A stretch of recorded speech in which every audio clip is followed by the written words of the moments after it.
বাবা তো বাবাই হন, গরিব কিংবা ধনী, বটবৃক্ষের মতো আগলে রেখে পুড়তে থাকেন যিনি।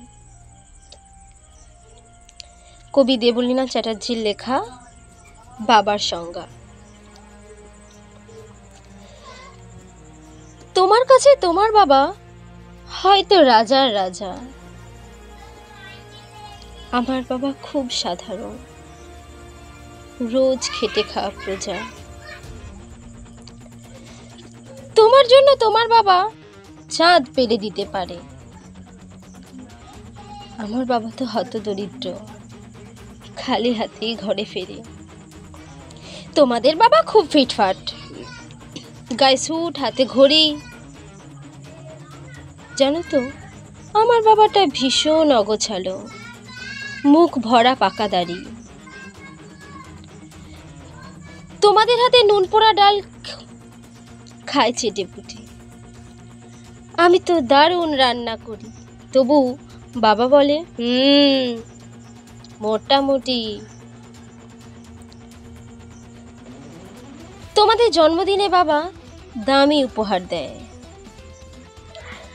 আর আমার বাবাটা তো আনমনা, দিনটাই ভুলে যায়। তোমার বাবা হাত ধরিয়ে রাস্তা করায় পার, আমার বাবা নিজেই পারে না, আমি হাত ধরি তার। তোমাদের বাবা তোমাদের হাতে খরচের টাকা দেয়, আমি টিউশন করে মাসোহারা পেলে বাবার ওষুধ কিনতে হয়। তোমার বাবা রাখতেই পারে তোমাকে ভীষণ সুখী, আমার বাবাও চেষ্টা করে আগলে রাখতে বুকে। হতে পারে তুমি রাজকন্যা আর আমি হয়তো বা দাসী, তবু দিন শেষে আমি আমার বাবাকে ঠিক ততটাই ভালোবাসি। তোমরা বাবা শব্দটার যে সংজ্ঞা দাও সারা ফেসবুক জুড়ে, ওই চিরাচরিত বাবার উপমা আমায় বড়ই বিরক্ত করে। আমার বাবা তোমাদের করা ব্যাখ্যার মতো নয়, ও তাই ওগুলো দেখে নিজের উপরে বড় অভিমান হয়। তোমাদের বাবা নিজে না খেয়ে তোমাদের মুখে ধরে, এদিকে আমার জন্য তুলে রাখা লিচু বাবা নিজেই খেয়ে নেয় চুরি করে। বোঝেই না উনি অত শত কথা, বড্ড সরল জানো, তাই তো এমন জটিল সমাজে ভীষণ বেমানানো। শাসন যদিও করে না তেমন, তবে হ্যাঁ খুব খুব ধরে। অথচ বন্ধু মহলে আমার পিছনে আমারই তারিফ করে।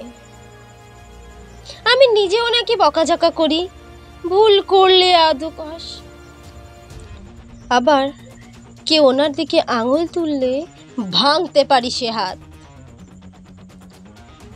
বাবা পরীক্ষার আগে সংশয় বলে, পাশ করবি তো বল?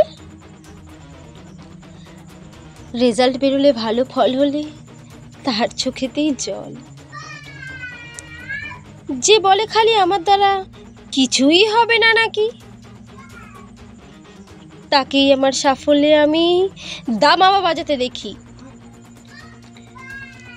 সবচেয়ে বেশি অশান্তি করি যে লোকটির সাথে, আমার বিয়ের পাকা কথা হলে সেই হাউমাউ করে কাঁদে।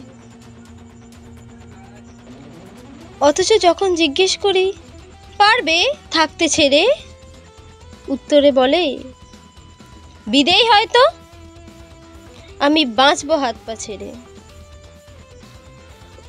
অনুতাপ জমে বুকের গহনে, অভিমান জন্মায়, সময়ের সাথে যদিও আবার সে বরফ গলে যায়।